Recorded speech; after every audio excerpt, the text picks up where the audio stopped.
Pushups नाही तर पुशडाऊन्स म्हणा. मागच्या आठवड्यामध्ये मी तुम्हाला पुशअप्सचे बेसिक व्हर्जन एकदम रिग्रेस्ट म्हणजे एकदम कमी म्हणजे कुठून एकदम बेसिकली स्टार्ट करू शकता आणि ते ॲडव्हान्सपर्यंत सांगितलं. पण त्याला पुशअप्स म्हणू नका, पुशडाऊन्स म्हणा. आता का? आपण ते आज जाणून घेऊयात. ठीक आहे. हा पर्सन आहे, हे फ्लोर आहे. ठीक आहे. ही पुशअप पोझिशन आहे. माझी चित्रकला थोडी वीक आहे, तरी पण आपण करूयात. हे एल्बो जॉईंट आहे. ठीक आहे. आणि तुम्ही पुशअप पोझिशनमध्ये आहात. हे तुम्हाला त्यामुळे दाखवायला ठेवलेलं आहे. ठीक आहे. ही पोझिशन आहे फ्लोअरवर. ठीक आहे. आणि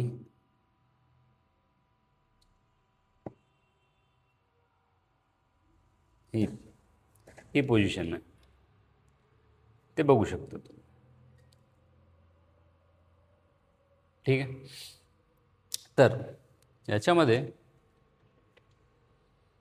पुशअप्स म्हणजे काय? म्हणजे तुम्ही वर पुश करताय का? मग पुशअप्स नाव. पुश डाऊन्स तुम्ही खाली पुश करता, तेव्हा तुमची बॉडी वर येते, तुमचं शरीर वर येते. ठीक आहे. हे फ्लोअर आहे आणि हे रिस्ट जॉईंट आहे. Wrist joint. मग इथून तुम्ही जेव्हा प्रेशर अप्लाय करता, मी असा ॲरो टाकेन वरचा, किंवा तुम्ही इथं पण बघू शकता. हे जेव्हा तुम्ही फ्लोअरला प्रेस करता तेव्हा तुम्ही ऑटोमॅटिकली वर येता. असं का होते? तर इथं जे फोर्स अप्लाय करता तुम्ही, इथं हे फोर्स तुम्ही एक्सटेंड करा. मग हे ग्राउंड आहे. इथून सुद्धा एक फोर्स जे आहे ते रिॲक्ट करतो. ह्याला काय म्हणतात? GRO, ground force. याला ग्राउंड रिॲक्शन फोर्स म्हणतात दोन्ही साईडला. ठीक आहे. मग जेव्हा तुम्ही वरून फोर्स फ्लोअरला अप्लाय करता तेव्हा अजून एक फोर्स येतो जे खालून ग्राउंडवरून येतो. त्याला ग्राउंड रिॲक्शन फोर्स म्हणतात. ठीक आहे. तर तुम्ही जेव्हा पुश डाऊन करता तेव्हा तुम्ही वर येता, तर ह्याला पुश डाऊन म्हणायला पाहिजे. पुशअप्स म्हणणं बंद करा. ठीक आहे. अजून आता इमॅजिन करा, मी एक तुम्हाला पिक्चर दाखवतो.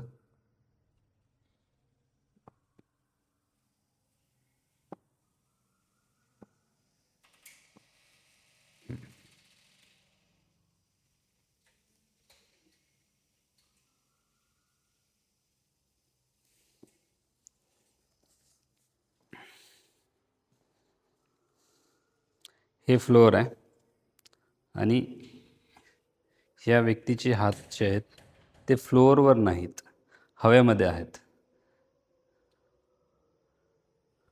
ठीक आहे. हवेमध्ये आहेत. तर हवेमध्ये पुशअप करू शकता का तुम्ही? तुम्ही पुशअप्स म्हणता, मी पुशडाऊन्स म्हणतो. पण हवेमध्ये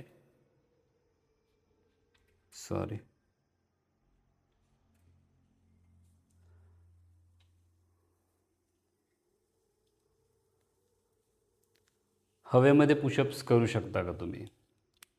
ऑफकोर्स करू शकत नाही.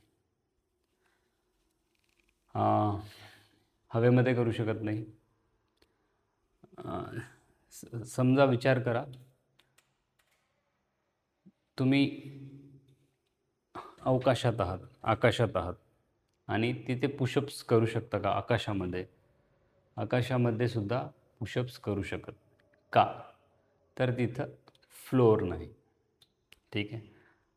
मग फ्लोअरचा वापर करून आपण आपल्या बॉडीला वर आणतोय, त्यामुळे ह्याला पुशअप्स म्हणू नका, पुश डाऊन्स म्हणा. नाव नावामध्ये काही नसतं. सगळेजण कन्फ्यूज होतात, पुशअप्स म्हणतात. पुशअप्स नाही, ते पुश डाऊन आहे. तुम्ही खाली पुश केल्यानंतरच तुम्ही वर येता. ठीक आहे. तर हवेमध्ये जर असेल, हवेमध्ये पुशअप्स तुम्ही करू शकणार. ठीक आहे. आता इमॅजिन करा हे फ्लोअरच आहे आणि हा व्यक्ती फ्लोअरवर काय ठेवतोय, हात ठेवतोय. ठीक आहे. हे ॲरोज का दाखवले मी, आता समजा इथून एक ॲरो आहे. ठीक आहे. इथून एक ॲरो आहे. ते ॲरो जे आहे ते GRF आहे. काय आहे? ग्राउंड रिॲक्शन फोर्स आहे. ठीक आहे. हा ॲरो झाला. मग हा ॲरो काय करतो, तुम्ही जेव्हा खाली प्रेस करता, हा ॲरो हे ग्राउंड रिॲक्शन फोर्स तुम्हाला तुमच्या बॉडीला वर ढकलते. ठीक आहे. तुम्ही जेवढं रेझिस्टन्स तुमच्या शरीराचं वजन ह्याच्यावर अप्लाय करता, तेवढं तुमचं शरीर वर जातं. ठीक आहे. हे जे फ्लोअर आहे ते मूव्ह होत नाही, कारण हे हेवियर एंड आहे फ्लोअर. पण तुमची बॉडी जी आहे ती लायटर एंड आहे. त्यामुळं तुमची बॉडी मूव्ह होते, हे फ्लोअर मूव्ह होत नाही. ठीक आहे. हे जे ॲरो दाखवले ते पुश डाऊन आहे. ठीक आहे. ह्या ॲरोचं सुद्धा खूप काम आहे. ठीक आहे. मग आपण आता पुश अप्स कळलं तुम्हाला. पुश अप्स म्हणू नका, पुश डाऊन्स म्हणा. जेव्हा तुम्ही खाली फ्लोअरला पुश करता, ढकलता, तेव्हा तुमची बॉडी ऑटोमॅटिकली वर येते. तर ह्या ॲरोचं काय काम आहे? ठीक आहे. हे जेव्हा तुम्ही खाली ढकलता तेव्हा तुम्ही वर येता, असं हे पण बघू शकता. जेव्हा तुम्ही खाली पुश करता, हे ॲरो दाखवलं आहे ना, खाली पुश करता, इथून एक फोर्स अप्लाय होतं, ह्याला ग्राउंड रिॲक्शन फोर्स म्हणतात. त्याच्या एक्झॅक्ट अपोजिट जे फ्लोअर तुम्हाला प्रोव्हाइड करतं, मग तुम्ही ऑटोमॅटिकली वर जाता. ठीक आहे. तर आपला मुद्दा, जर हे जे हात आहेत, हे हात तुम्ही मध्ये जेव्हा हे दाखवलं ना ॲरो, मधल्या साईडला जेव्हा दोन्ही साईडचे हात तुम्ही जेव्हा हे ॲरोनुसार स्लाईड करता मधल्या साईडला, तर तुमच्या चेस्ट मसलची इन्व्हॉल्वमेंट जी आहे ती जास्त होते. ठीक आहे. आणि ह्या ॲरोचं महत्त्व काय आहे? हे ॲरोज जे आहेत ते तुम्ही आउटसाइडर, हे जे हात आहे ते स्लाईड करताय फ्लोअरवर. तर काय होते, तुम्ही जेव्हा खालून वर येता, ठीक आहे, आणि ॲरोनुसार तुम्ही साईडला स्लाईड करता हात, तर काय होते, तुमच्या ट्रायसेप्सची इन्व्हॉल्वमेंट जास्त होते. तर पुशअप्समध्ये जेव्हा तुम्ही डायमंड पुशअप करता, डायमंड पुशअप्सपेक्षा जर तुम्ही ह्या गोष्टी जर लक्षात घेतलात, तुम्हाला डायमंड पुशअप्स करायची गरज नाही. डायमंड पुशअप्समध्ये लिमिटेशन्स काय येऊ शकतात? डायमंड पुशअप्समध्ये लिमिटेशन्स काय येऊ शकतात? रिस्ट जॉईंटवर जास्त स्ट्रेस पडतो. काही लोकांचे रिस्ट जे असतात ते स्ट्रॉंग नसतात. त्यामुळे तुम्ही फक्त पुशअप पोझिशन, ही जी पुशअप पोझिशन आहे ती पोझिशनच गृहीत धरून तुम्ही ह्याला इंटेन्शन म्हणतात. तर हे तुम्ही जेव्हा यूज करता, ॲरोज जसे दाखवलेले आहेत, तुम्ही त्या साईडला स्लाईड करता तर ट्रायसेपवर येतं, आणि तुम्ही मधल्या साईडला स्लाईड करता वर येताना, म्हणजे खालीच पुश करायचं आहे पण बॉडी ऑटोमॅटिकली वर येते ना. मग वर येताना जर तुम्ही मधल्या साईडला स्लाईड केलात हात तुमचे, तर चेस्टची इन्व्हॉल्वमेंट जी आहे ती जास्त होते. कळलं? मग आपण कशी आहे चित्रकला? मस्त असेल ना. ठीक आहे. हे कळलं मग तुम्हाला. आपण आता हे ॲरोज तुम्हाला इथं जे दाखवले ते आपण इथं ॲरोज धरूयात. ठीक आहे. एक ॲरो इकडून आहे, एक ॲरो इकडून आहे, एक ॲरो खालून आहे, एक ॲरो वरून. ठीक आहे. तुम्ही जेव्हा खाली जाता तेव्हा काय होते, हे जे आहे GRF ग्राउंड रिॲक्शन फोर्सेस तुम्हाला वर नेतात. पण जेव्हा तुम्ही ह्या साईडला, कोणत्या, ह्या साईडला जेव्हा स्लाईड करता तेव्हा पेक्सची इन्व्हॉल्वमेंट, पेक्स धरू आपण याला, पेक्स PEC, चेस्ट मसलची इन्व्हॉल्वमेंट जास्त होते. ठीक आहे. आणि जेव्हा तुम्ही हे ॲरो दाखवलेलं आहे, तुम्ही जेव्हा स्लाईड बाहेर करता तेव्हा, ठीक आहे, एल्बो जॉईंट इथं आहे. लेट्स से आपण, हे तर फोर आर्म आहे, इथं एल्बो जॉईंट आहे, तर लेट्स से इथं एक आपण ट्रायसेप धरूया, ट्रायसेप्स, ह्याची इन्व्हॉल्वमेंट जास्त होते. तर हे झालं थिओरिटिकल कन्सेप्ट. मी तुम्हाला आता प्रॅक्टिकली कसं करायचं ते दाखवतो, जेणेकरून तुम्हाला ही कन्सेप्ट कळेल. आणि पुश अप्स म्हणणं बंद करा, पुश डाऊन्स म्हणा. चला.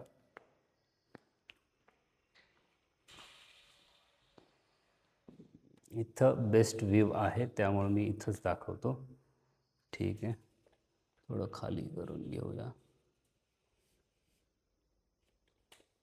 ओके.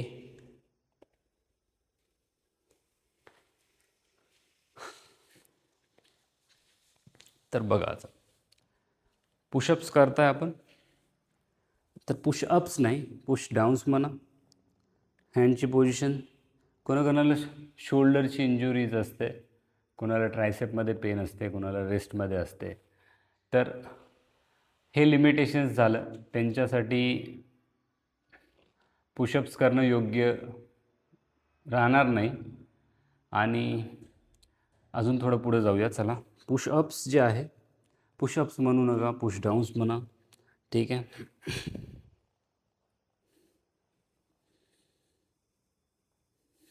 मी चाललो आहे खाली. जेव्हा खाली जाता तुम्ही, आता तुम्ही जेव्हा हात खाली पुश करता तेव्हा ऑटोमॅटिकली तुम्ही वर येता. ठीक आहे. मग आता सांगा, तुम्ही खाली पुश करता का वर पुश करता? वर पुश अप करत असेल तर ह्याला पुश अप्स म्हणतात. पुश डाऊन करता तर पुश डाऊन्स म्हणा. ठीक आहे. अजून एकदा दाखवतो.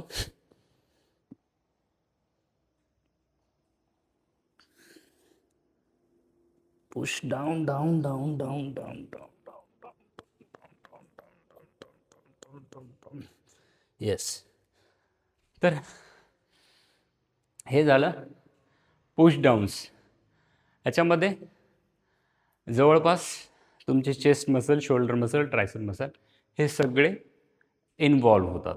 पण तुम्हाला जर लाईट लावतो मी एक वेळेस,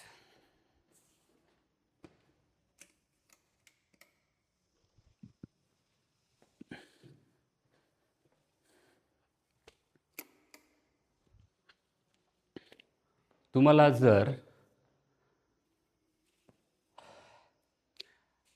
चेस्टची रिक्रुटमेंट म्हणजे चेस्ट मसलवर जास्त लोड पाहिजे असेल तर काय करायचं ते सांगतो. हे पुशअप पोझिशन आहे. ठीक आहे. ही पोझिशन आहे, फ्लोअरवर आहात तुम्ही. तर असं विचार करा, हे फ्लोअर जे आहे इथं तेल सांडलेलं आहे आणि ते तेल तुम्हाला जवळ करायचं. ठीक आहे. बघा,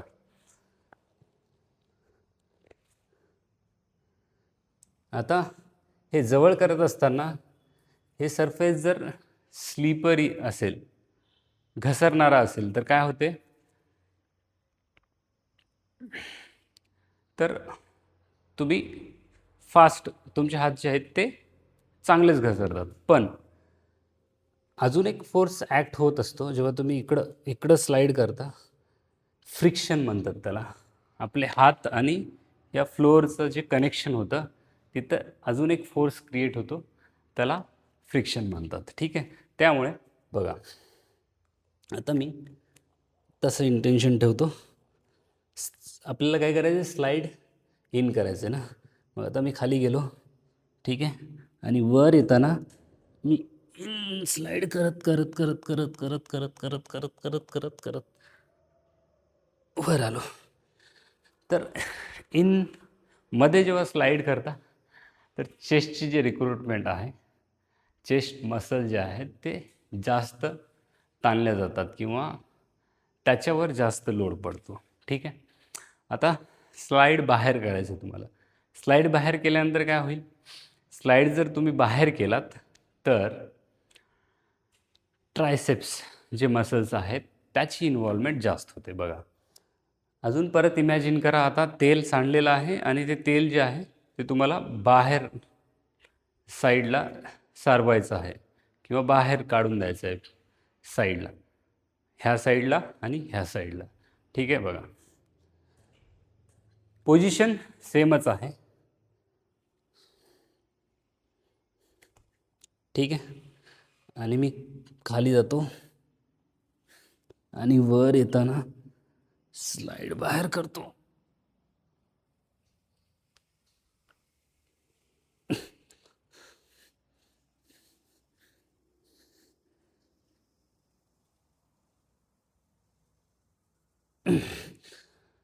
तर तुम्ही जेव्हा बाहेर स्लाइड करता तेव्हा ट्रायसेप्स मसल्स जास्त इन्वॉल्व होतात. तर जेव्हा तुम्ही डायमंड पुशअप्स असं घेता, ठीक आहे, तर रिस्ट जॉईंटवर लोड जास्त येण्याचे चान्सेस जास्त येतात आणि इंजुरीचे चान्सेस वाढतात. त्यामुळे तुम्ही फोर्सेसला यूज करा आणि तुमचं परफॉर्मन्स वाढवा. तुम्हाला जे मसल्स रिक्रूट करायचे असतील, ज्या मसल्सवर ताण द्यायचा असेल, ट्रेन करायचं असेल, तुम्ही फोर्सेस यूज करून त्या मसलला ट्रेन करू शकता.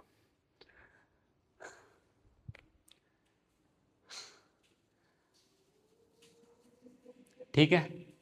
हा व्हिडिओ तुमच्या लक्षात आला असेल. अजून ह्याच्यामध्ये तुम्हाला काही कळलेलं नसेल तर तुम्ही कमेंट्समध्ये सांगा. मी तुमचे प्रश्न जे आहेत ते सॉल्व करण्याचा प्रयत्न करेन. धन्यवाद.